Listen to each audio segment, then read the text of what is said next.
मनसर येथील भारतीय पुरातत्व विभागाचं उत्खनन सन 98-99 ते 5-10 वर्ष चाललं होतं आणि या ठिकाणी देशामध्ये आणि जगामध्ये जेव्हा पुरुषमेघ यज्ञ झाला होता, अश्वमेध यज्ञ झाल्यानंतर पुरुषमेघ यज्ञ केला जाते आणि पुरुषमेघ यज्ञामध्ये माणसाची आहुती दिली जात होती।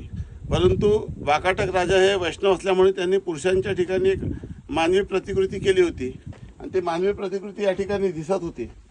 परंतु भारतीय पुरातत्व विभागाच्या दुर्लक्षतेपणामुळे हे जगातील सर्वात मोठी ऐतिहासिक वास्तू हे पूर्णपणे खंडित झाली आहे आणि ज्या पद्धतीने फक्त बोर्ड लावून दुसरं कुठलंच काम न करता या पद्धतीचं प्रोटेक्शन ते करतात हे अत्यंत दुर्दैवी आहे, अत्यंत दुःखद आहे।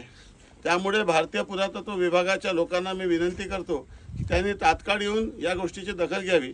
कालच माझ्यासोबत भारतीय पुरातत्व विभागाचे लोक होते, परंतु लवकरात लवकर या संदर्भामध्ये आता मी केंद्र सरकारकडे तक्रार करणार आहे आणि या वस्तूचे त्यांनी जे दुर्लक्ष केलेलं आहे आणि ही जी अवस्था झाली आहे भग्नावस्था, यासाठी भारतीय पुरातत्व विभाग जबाबदार आहे, त्यांच्यावर कारवाई करावी अशी मागणी मी करणार आहे।